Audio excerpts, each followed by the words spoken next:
You see it? Oh, three, two, one. Yep, here we go. Yeah. I think that- yeah. Mhm. And we're live. Yes. Hello, everybody. Welcome to Why Am I Yelling Live? I am Krista Rizzo, and today we are talking to, I can't wait. Like, I'm so excited about this.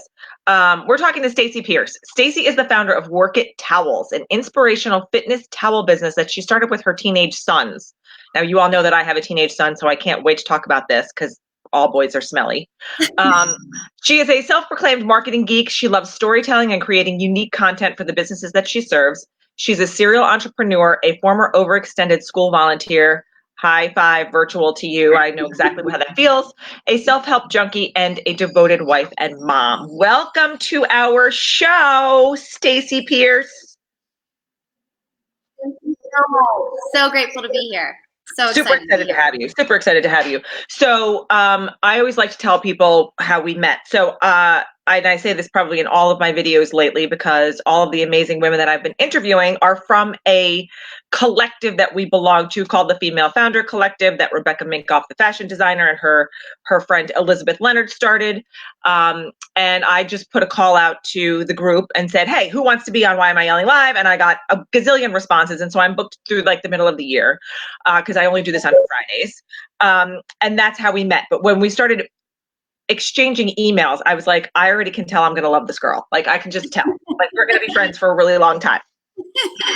So tell us a little bit about yourself. Tell us about your business and tell us how you decided to start a business with your teenagers. Okay, so a little bit about me is I'm a native Ohioan. I moved to San Diego about 10 years ago with my family and just dove into the volunteer world, got really involved with my kids' schools, and they've now reached the age where my oldest is a junior in high school.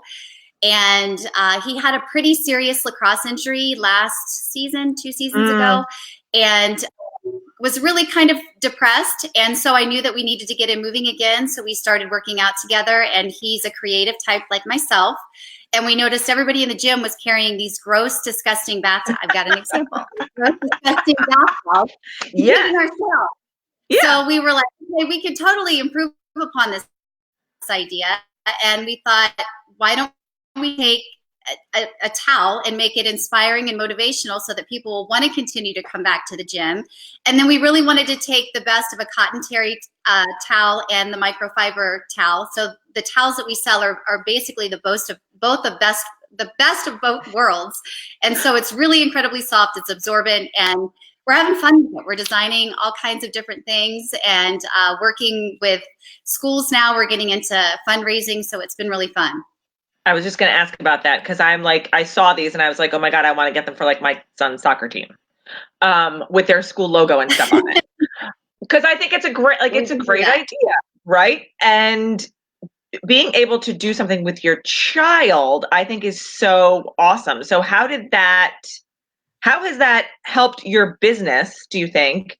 And how has that helped your relationship with them? Because teenage years can be sticky, as we know. Yeah, they can be super messy. And, and it's funny because we're at that point in our lives too, where I'm pretty cringy to my kids. So we do have, days where I'm marketing the business and they're a little embarrassed, but we're having fun with it. I think it's been a great experience. He is a junior in high school and he's reaching that point where it's getting serious and he has to make decisions that will affect his life. And I wanted to show him that, it's important that you go to college if that's something that you want to do, but ultimately it's what you do in the end.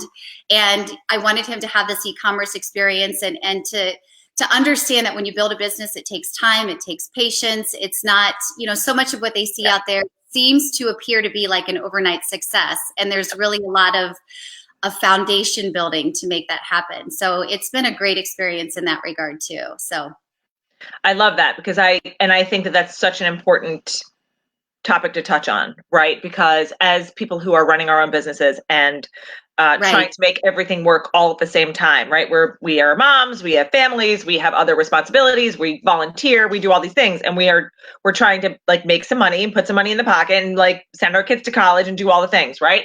But for them to see how it gets built is really important because, my kids are sports kids. And so we watch all the sports, they watch all the things, they play all the things. And, you know, what do you want to be when you go? Oh, I want to be a soccer player. Well, it's going to take a lot of work for you to like even play in high school and, in college or whatever it is. And Right. showing them that you have that kind of work ethic, I think is a really important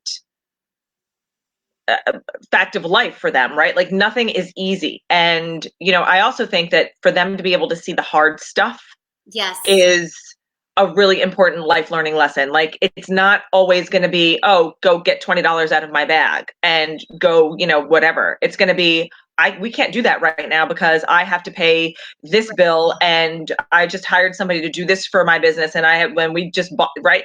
So, and I'm interested because, like I have a teenager too, and we just started talking about this stuff and like, he wants to know how things work. And he's very interested in, what I do and what my husband does and that kind of stuff. And so when they get older, because yours, like mine's a freshman in high school, so yours are, 2 years older than mine or whatever. And I want to know like how those conversations evolve. Like how do they become bigger in terms of, well, let's build a business together and let's see where this goes kind of thing. And what kind of responsibilities do you give them when you're doing this? So, a lot of our my boys have two very different talents. My older son is very creative like myself, and he really helps with a lot of the design, and that's really a lot of his responsibility.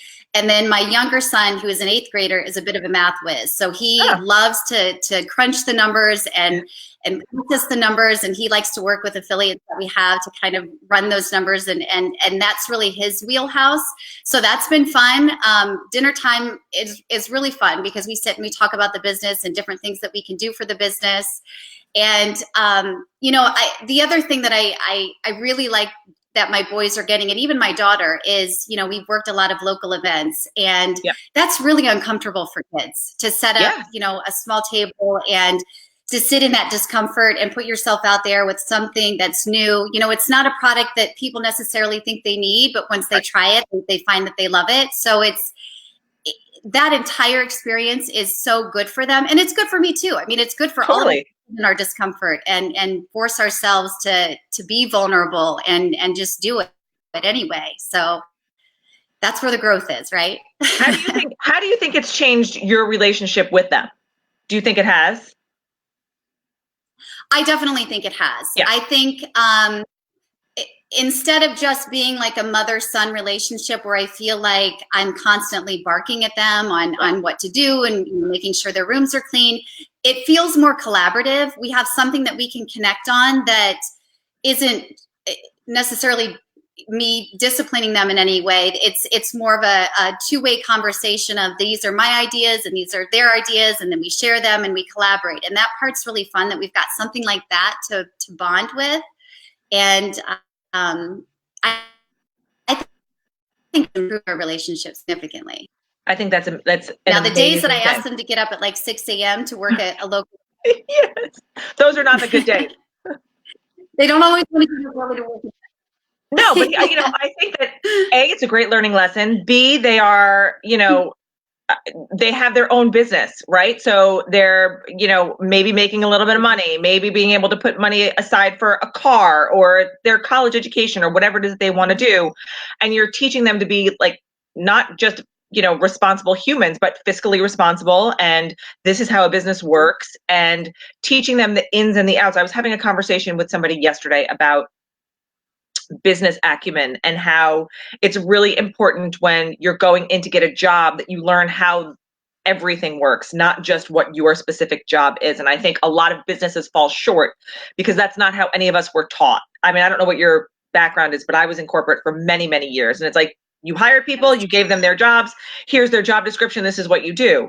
But I think if we educate our people, especially our children, on how everything works and how it's all connected, whether it's a relationship or a job or a school situation, it really enhances their view, and it helps us too, right? I mean, like, what has been this is a question that I really want to know, but like, what has been your biggest learning lesson since starting your business with them? Honestly, I think there's so many lessons, but maybe the greatest one again is just the time it takes to really grow something that to grow it the right way. I mean, there's definitely shortcuts that we could Sure. take, but we're not willing to take because we want to make sure that we're building a solid business and we're surrounding ourselves with good, kind people that we want to be affiliated with. Yep. And I think it's just having the patience because, again, we live in a time where everything seems like it's an overnight success or it's super easy to do. If you just buy this, this program, I can, you're making 6 figures in a week. And it's just, that's not reality. So I think that's been the biggest is just how it's just an incremental growth. And it's just part of it and having the patience. Right. Mm-hmm. What do you think has been your biggest challenge? I would say exposure. I would definitely say exposure. Okay. The social media marketing, there's a bit of a learning curve there. I would say that's probably the greatest thing for us, our biggest obstacle, because like I said, once people try our product, they love our product. And right. I mean, our returning customer rate is really high, which is fantastic. Amazing. Yeah. So it's just getting getting out there a little bit more. Yep. Mm-hmm. But I think that kids have an uncanny knack, and they don't even realize it, for sales. Even though, it feels uncomfortable to go to the place and sit at the table and have to strike up conversations with people and talk about their product or whatever it is. I actually was having a conversation about fundraising with my best friend this morning on the phone. She's in Florida and her kids they play baseball and they're going to Cooperstown for the Cooperstown World Series or whatever. And they have to raise a ton of money. And I was like, you know what? People like to help kids. And they like to help them when they know it's for a reason, right? So you have a kid who is starting his own business and he's doing this and this is why it's helpful for the planet. And like you're using all these great products and these great materials for your product and it doesn't have to be, it's sustainable and whatever it is that you're doing. I think that could be is a big marketing tool for you in the learning curve. And I think that it's a huge learning lesson for them as well. So I love that you're bringing that all together with your family. Tell me about what the future looks like for you, because I know you've got a lot of projects happening and I know you've got some exciting stuff to share. Where do you see this moving forward to, and what do you want out of Work It Towels? Tell me your big vision.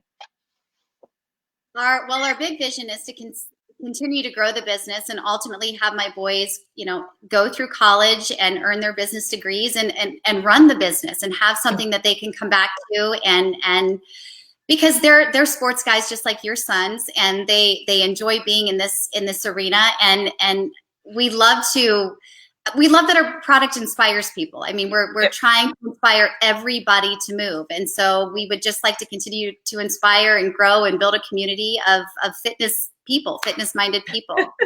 And then we also love that we've incorporated the ADAA, which is the Anxiety and Depression Association of America, because we do believe that mental health is just as important as physical health. So if we can collaborate in those regards and continue to do that in the future too, we'd love to. So you guys were just recently the featured business for them, right? The ADAA. I think that's amazing. We're going to post that in the comments. I'm going to put a link. Stacy shared a link with us, but that's a huge thing. And I think it's really important. It's not, mental wellness is super, super important. And especially for our kids to be able to have these conversations with us and not feel like that they can't talk to us and it's a stigma, right? I mean, I talk to so many people every single day about, depression and anxiety and stressful workplaces and all of that stuff. And it really does take a toll on you. I mean, I've been through it. I'm sure more people than we care to admit have been through some kind of mental health challenge or crisis. So Absolutely. I think that is a huge thing. And I thank you for, making that a part of your business, because that's really important. It goes hand in hand with physical health. Like, it's just as important. Absolutely. What other things do you have happening? Well, I am writing a book. Yay! We love book writers. I can't believe I'm saying this, but I was approached in October, and after a little kicking and screaming, I just decided to go for it. So I really, it's been a dream of mine since second grade, and to be very frank, I have just always made excuses and, never made the time. And I feel like if I want my kids to step out into fear and vulnerability, I've got to do the same thing myself. So I'm going for it. And I've got some information that I'm posting online today about it. So I really appreciate your support. We will share that as well. As somebody who has written and published her own book, it is one of the hardest things I've ever done. And it's literally like birthing another child. Like, I have 2 kids. So when the book actually showed up at my door, I was like, this was harder than all my pregnancies combined. And it took longer. But it's an unbelievable feeling. And I cannot wait for you to feel that, because it's the process is it can be grueling and daunting and topsy-turvy, but just keep writing and just get all your stuff out there, and find yourself a great editor, and make sure that you are sharing your voice the way you want to share it, and don't let anybody talk you into doing something you don't want to do. Thank you. Because that's important. I've had many of those conversations too, but like, make sure that you're doing what is important for you and the message that you want to share, and the world needs to hear it. So we can't wait for you to be a published author. Yay! It's so exciting. Oh my God, I love it. I love it. I love it. So let's talk about how you became an entrepreneur, because I don't know if you started a business when you were young and you've just been an entrepreneur your whole life, because you say you're a serial entrepreneur, but how did you start falling in love with whatever it is that you do? So I actually have pretty vast experience in a lot of different things. When I graduated from college, I worked for a point of purchase advertising company, and I was there for probably 2 years, and then I switched over to pharmaceutical sales, and I was there for about 8 years. And I learned in those 8 years that just wasn't my passion. I was always the sales rep that was thinking outside of the box. In fact, there was a contest one time with one of the companies I worked with, that the rep that saw the highest number of doctors during this one particular week would win. I don't know if it was a cash prize or what, but I had my partner dress up as a California raisin with me. I wrote a song about high blood pressure, and we crushed it. So I've just always been someone who's been a creative type, and thinking, I've always thought outside of the box. And one of my first businesses was a bag that I created for pharmaceutical sales. I kind of took my experience in advertising and pharmaceuticals and created a bag that had a clear pocket on the outside so that you could slide your marketing materials in it. So if you didn't have time with the doctor, at least if they saw your bag, they would see like you were a walking poster board for your products. And then I started to have kids, and I just really never went anywhere. It just kind of fizzled out. I just didn't make the time to make that business successful. And then one of my pharmaceutical partners and we started a baby business that we tried to get off the ground. But again, we were both super busy, and that kind of fizzled. And then I started a paper crafting store, because that's when scrapbooking was really kind of hot. Yes. And we did that for a couple of years. And that one, unfortunately, that failed big time. And that was a really tough experience, probably one of the darkest moments of my life, because here I was, a perfectionist, and I had given 110%. And I always felt like if the formula was, if you just worked 110% and you did everything that you're supposed to do, that it's going to succeed. And it didn't. And people don't always talk about that. It was during the time of the recession, and people just weren't spending money on things like that. So that was really a tough lesson. And I think doing this business now with my boys is showing them that, we can have failures, but failing is only really truly a failure when you fall and you stay down. You need to dust yourself off. You need to assess what happened, and you get back up and you keep moving forward. So that's kind of quick and dirty story of the entrepreneurial journey. I like it. And I like how you are, well, because, this is also true. People don't talk about the hard stuff, right? Everything has to be Right. social media approved. And I find that Right. for a lot of people, it's causing a lot of problems. Back to that mental health thing, right? It's like people see what's happening and they automatically assume that everybody's life is perfect and theirs is not. And nobody's life is perfect. And for me, it's really important to not have that kind of life on social media. So I share all the ugly stuff too. It's like, okay, I did a TEDx talk last weekend and you know what? It was fine, but I didn't knock it out of the park. And I had to like stop at the beginning of it and walk over to my notes and refer back to my notes.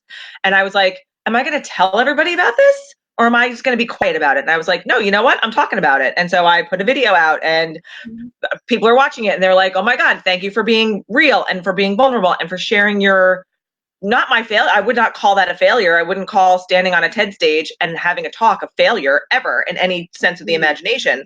But it didn't go the way I wanted it to go. And it didn't, and I'm sure it's going to be fine. I'm sure the video guy is going to put a video out and no one's going to ever know unless because I opened my big mouth, I told everybody that the first 20 seconds were terrible. But I feel like it's important to share that. And my kids were in the audience and my husband was in the audience. And it's like, and when I got the invitation, it was like, okay, we have to travel to South Carolina because that's where the talk is going to be. And we have to do that. And I was like, and so my kids were like, why aren't you just going? Because they didn't understand this. And they're like, how come you're just not going and like leaving us home? And I was like, because you need to see this. And I'm glad they were there for that. I think it was a really important lesson. And so sharing your failure out in public and with your family and all your failure, which is, like you said, unless you're staying down, you haven't failed at anything. You've learned something. Right. It's a really brilliant message. And I think more people need to do it. And I think, we get these glimpses of reminders, like everyone's talking about the helicopter accident that happened not far from you guys, right?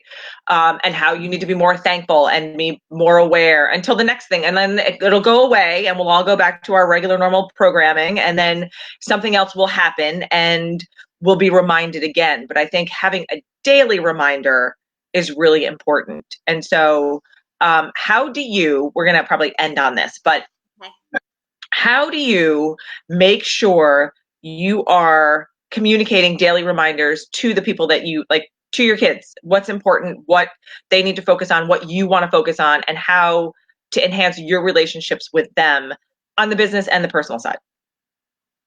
Okay. I love this question. This is something we put into practice probably 3 years ago. I was a volunteer at my children's school, and I was talking to the librarian about my kids and how frustrated I was in this one situation with one of my kids. I don't even remember which one. And I was listening to myself and I thought, oh my goodness, all I'm doing is criticizing him. All I'm doing is pointing out everything that he was doing wrong. And he's a great kid. Right. So that sat with me for at least a day. And I decided that very moment, from then on out, when we have family dinners, we have to compliment someone at the table, and we also have to share something that we're thankful for. And the compliment cannot go to the dogs. So it has that's good. Be like, I loved your shirt. It has to be something sincere and thoughtful. And I will tell you, it's been one of the greatest practices that we've made as a family, because to hear your kids like recognize something in you that because it's not, people don't make a daily habit of saying, you know what, Mom, that was really cool when you did this, or I'm really thankful that you did this. And sometimes our gratitude is just that we have a delicious meal on the table, but those are things to be mindful of, because those things are very important. So I would say that's love that. Yeah, I highly recommend it. It's been a game changer. We do, ever since my oldest, because I have 6-year age difference between my boys. And so I had a lot of really good bonding time with my older one because he was an only child for such a long time. But we take our bedtime routine very seriously. And even now as a teenager, it's like they share a room because we live in an apartment in New York City. And everybody has to say, like, what was the best thing that happened to you today? What's one thing that you would change today? What are you thankful for today? And I find that our best conversations happen like in the dark in bed. And there's no one staring at each other. There's no Mm-hmm. judgment happening. Like you can just be. And some of our worst conversations have happened there too. But practicing gratitude is something that we've been doing for years too. And I love to hear when other people do it. And I love new ideas and I think that the compliment thing is amazing. And I'm like, I'm going to have that conversation tonight at dinner. Like everyone's going to be complimenting each other tonight in my house. So thank you, Stacy, for that. They're going to be like, what is wrong with you? So thank you. All right, we're just going to say, you're going to stay right there and we're going to do this, but I'm going to say thank you to our viewers for watching. Stacy would like to offer everybody a promo, 20% off a towel. So there's going to be a promo code. It's going to be YELL20. I'm going to post the link in the comments section, but literally you guys, I'm getting a towel. I can't wait, or I'm going to get two. I don't know. Cause I have two boys and one of them will fight about it. But yes, you should totally do this. And then, cause you're going to love it so much, you should get in touch with Stacy and order stuff for like your kids' teams and do all that stuff, because this is a really good thing that she's doing. And it's a really good thing for all of us to take advantage of, because who wants a dirty, smelly, old, gross white towel when you can have something cool that says like beast mode on it? I don't know. I mean, come on.